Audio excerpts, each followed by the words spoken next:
Attention, attention. Good morning to all. Welcome to all my friends.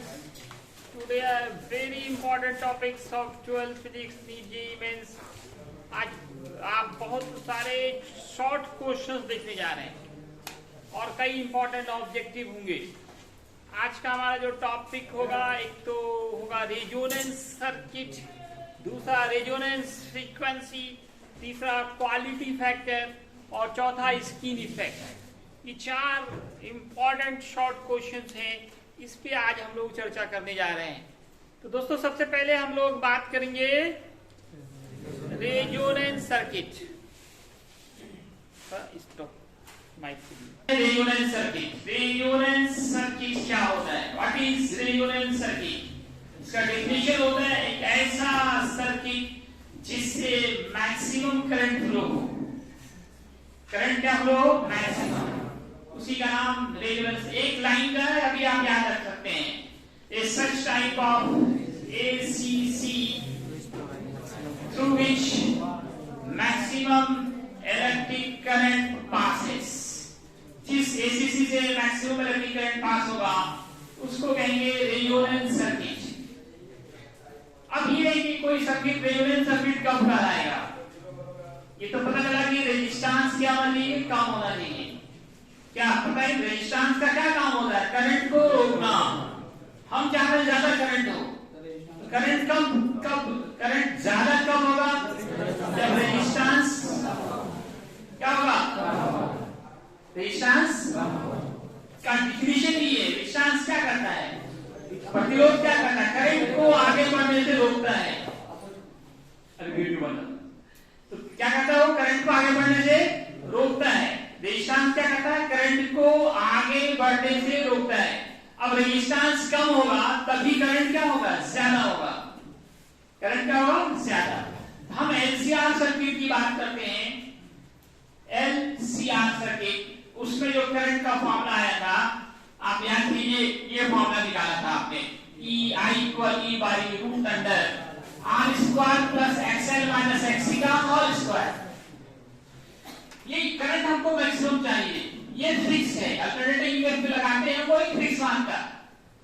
अब हम चाहे current ज्यादा हो तो श्योर है कि रेजिस्टेंस कम होना चाहिए, मिनिमम होना चाहिए. तो मिनिमम कब होगा? ये एक सवाल होता है. रेजिस्टेंस मिनिमम कब होगा? तो इसके लिए ये जो मान है XL माइनस XC, इसको कम करेंगे. रेजिस्टेंस यही से कम कर सकते हैं. तो कितना कम करेंगे? हमको तो मिनिमम चाहिए. मिनिमम कहां तक जा सकते हैं? 0. मिनिमम कहां तक जा सकते हैं? रेजिस्टेंस को हटा के 0 करेंगे. तो XL माइनस XC को 0 कर दिया. ये माइनस इधर गया, प्लस हो गया. XL का फॉर्मूला ओमेगा L लिख सकते हैं. ओमेगा L पढ़ाया गया है आपको. XL, what is XL? Resistance of L circuit. XL का पूरा नाम था इंडक्टिव रिएक्टेंस और XC का था capacitive reactance. What is this? This is resistance. ये भी क्या है? रेजिस्टेंस. L सर्किट का रेजिस्टेंस मतलब किसी कॉइल का जो रेजिस्टेंस होता है. L सर्किट में क्या होता है? कॉइल. किसी कॉइल का जो रेजिस्टेंस होता है, प्रतिरोध होता है, उसी को हम लोग XL से डिनोट करते हैं, जिसका फॉर्मूला ओमेगा L बताया गया है. XC सी सर्किट का रेजिस्टेंस, कंडेंसर का रेजिस्टेंस कह सकते हो. इसका formula 1 by omega C. 1 by omega C. अब आप क्रॉस मल्टीप्लिकेशन करें, कोना कोनी गुणा कीजिए. Omega L into omega C1. Omega square निकालना है, LC को नीचे भेजें. स्क्वायर हटाना है, रूट हो जाएगा. रूट ओमेगा का फॉर्मूला 2 पाई n. 2 पाई न्यू भी लिख सकते हैं आप. फ्रीक्वेंसी को n से या न्यू से, लेकिन एनसीईआरटी ने न्यू से डिनोट किया है, अदर बुक ने n से. तो आप दोनों मान सकते हैं. 2 पाई n, इससे n निकाला जाए, ये 2 पाई नीचे भेजा जाए. एक बहुत important formula resonance frequency. n क्या है? फ्रीक्वेंसी. n लिख सकते हैं, न्यू लिख सकते हैं. का फॉर्मूला आ गया 1/2 pi root under LC. 1/2 pi root under LC. ये क्या है आपका? Resonance frequency. What is resonance frequency? Definition कहा है the frequency of resonance circuit. ये उस सर्किट का फ्रीक्वेंसी जिससे मैक्सिमम करंट मिलता है, उसको हम क्या कहेंगे? Resonance frequency. क्योंकि रेजोनेंस सर्किट पर में उसी का फ्रीक्वेंसी निकला है, इसे इस फ्रीक्वेंसी का नाम रखा गया रेजोनेंस फ्रीक्वेंसी। तो क्या फॉर्मूला हुआ, याद हो गया आप लोगों को? फॉर्मूला दिया क्या है? n बराबर या न्यू बराबर 1/2 pi root under LC। L क्या है? इसका नाम क्या था? कोएफिशिएंट ऑफ सेल्फ रिडक्शन या शॉर्टकट में इंडक्टेंस। C क्या है? कैपेसिटेंस है ना, इलेक्ट्रिकल कैपेसिटी। तो L और C मालूम होगा तो फ्रीक्वेंसी हम निकाल लेंगे। इस पे बहुत इंपॉर्टेंट न्यूमेरिकल बनते हैं, L के और C के मान दिए जाते हैं, बहुत इंपॉर्टेंट ऑब्जेक्टिव है, बार-बार रिपीट होता है। What is the formula of resonance frequency? क्या कहेंगे? 1/2 पाई रूट अंडर LC। अब यहाँ टाइम पीरियड ऑब्जेक्टिव में देखा जाता है कि टाइम पीरियड रेजोनेंस सर्किट का टाइम पीरियड क्या होगा। तो टाइम पीरियड का फॉर्मूला होता है 1/n। n का ये मान पुट करें, पूरा ऊपर लेते हैं, तो t = 2 pi root under LC। अब यहाँ देखिए दो डायमेंशन दिए गए हैं, आपको निकालना है dimension of root under LC क्या होगा। बताइए तो कोई, anyone, what is the dimension of root under LC? इधर इतने महान हस्ती लोग बैठे हैं।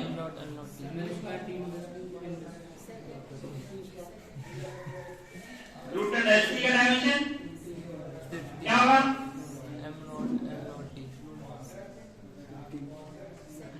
वेरी गुड, यूसुफ बिल्कुल सही बता रहा है। टी हो गया तो टी है ना लिखा हुआ, देखो तो क्या है, टी में लिखा हुआ है। टाइम पीरियड है, किसका फॉर्मूला है? टाइम पीरियड है, किसका फॉर्मूला? वही डायमेंशन।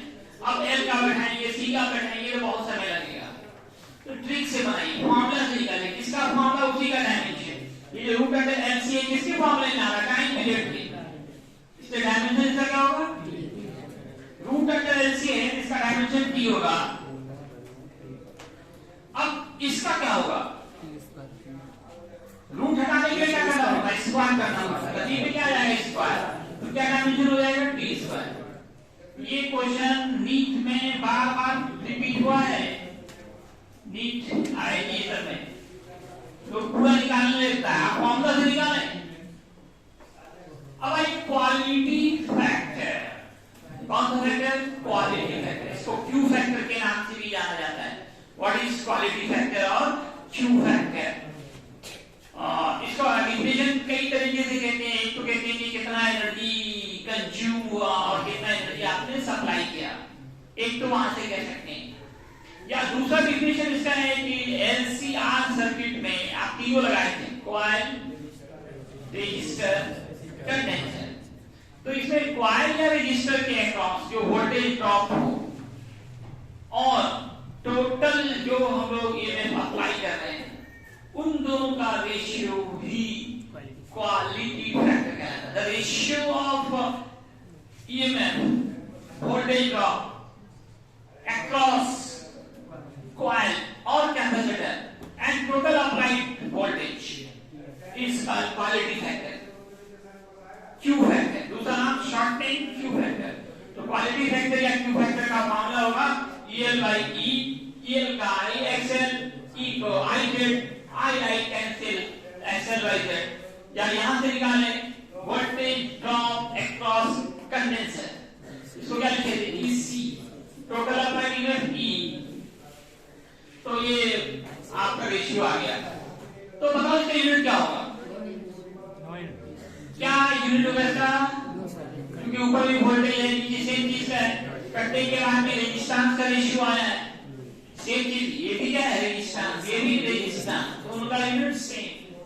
जबकि यहाँ पे देखिए ये भी वोल्टेज, ये भी वोल्टेज, तो सेम चीज का रेशियो है, इसलिए नो यूनिट नो डायमेंशन। ऐसा पे पूछे तो कहेंगे नो डायमेंशन, पूछे तो M0, L0, T0, A0 लिख सकते हैं। तो क्वालिटी फैक्टर क्या रेशियो है किसका? वोल्टेज ड्रॉप अक्रॉस कॉइल और capacitor and total applied voltage is called quality factor और क्यू फैक्टर। अब भाई चॉक कॉइल क्या होता है? What is chalk coil? Chalk coil आपने पहले जमाने में ट्यूब लाइट आते थे ना, उसमें एक डब्बा लगा था, उसी को बोलते हैं चॉक कॉइल। उसका काम होता है अल्टरनेटिंग करंट के मान को घटाना, डिक्रीज करना, कंट्रोल करना कहते हैं हम लोग, विदाउट लॉस ऑफ एनर्जी। क्योंकि कॉइल होता है और कॉइल में हमने कल पढ़ाया था कि पावर फैक्टर 0 होता है, cos फाई। पावर फैक्टर का क्या मामला पढ़ा था कल आपने, cos फाई। फाई कितना 90 डिग्री होता है और पावर फैक्टर वहां पे क्या होगा 0, तो पावर कंजम्पशन क्या होगा 0। अब वो करंट को घटा भी देगा और एनर्जी लॉस भी नहीं करेगा। तो नाम ये चॉक करना मतलब क्या होना है, चॉक कर देना मतलब रास्ता को थोड़ा कम कर देना, करंट को थोड़ा कम कर देना। और कॉइल, इसमें कॉइल लगा रहता है, इससे नाम इसका रखा गया चॉक कॉइल। चॉक कर देना मतलब रास्ते को थोड़ा कम कर देना। तो चॉक कॉइल क्या करता है, चॉक कॉइल एक डिवाइस कह सकते हैं, एक यंत्र है, एक इंस्ट्रूमेंट है जो एसी के मान को कंट्रोल करता है, अल्टरनेटिंग करंट के मान को कंट्रोल करता है विदाउट लॉस ऑफ एनर्जी। इसमें ज्यादा कुछ होता नहीं है, बस एक तो सॉफ्ट आयरन का लेमिनेटेड कोर होता है, परत दर परत। ये मैंने परत दर परत एक सॉफ्ट आयरन कोर लिया है और इसी के ऊपर कॉइल को लपेट देते हैं, बस हो गया हमारा, बन गया चॉक कॉइल। एक सॉफ्ट आयरन का लेमिनेटेड कोर और उसके ऊपर तार को लपेट दीजिए इन हेलिकल फॉर्म, तो बन गया हमारा, क्या बन गया, चॉक कॉइल। तो चॉक कॉइल में एक्चुअल में ये क्या हो गया, एल सर्किट। कॉइल लगा है तो एल सर्किट, कॉइल लगा है तो एल सर्किट। एल सर्किट में हम लोगों ने देखा था फाई कितना होता है, 90 डिग्री। एल सर्किट में angle between EMF and current, जिसको फाई डिनोट किया था, वो कितना डिग्री था, 90 डिग्री। एल सर्किट में ग्राफ कुछ इस तरह का था हमारा, ये था आई, ये था ई और ये एंगल फाई, फाई का मान 90 डिग्री। पावर फैक्टर का फॉर्मूला होता है पावर फैक्टर cos 90, cos 90 0। और पावर कंजम्पशन का फॉर्मूला होता है E virtual I virtual cos phi. cos phi यहाँ पे 90 डिग्री है, तो फिर क्या हुआ, पावर कंजम्पशन 0 हो गया। इसलिए चॉक कॉइल जो है बिना लॉस हो एनर्जी। थ्योरेटिकली तो यही कह रहे हैं, प्रैक्टिकली कुछ ना कुछ लॉस होगा ही, कुछ ना कुछ यहाँ डिस्टेंस होगा ही, लेकिन थ्योरेटिकली यहाँ पे दिखा रहे हैं कि चॉक कॉइल में एनर्जी लॉस नहीं होता है। अब हम लोग स्किन इफेक्ट की बात करेंगे। Skin effect, what is skin effect, short question है ये, आप लास्ट में लिख रहे हैं, आप यहाँ पे स्किन इफेक्ट लिखा हुआ है। ये स्किन इफेक्ट क्या होता है, ये जो आपका स्किन है ये आउटर सरफेस है या इनर सरफेस है, कौन सरफेस है, आउटर सरफेस, बाहरी सतह है ना।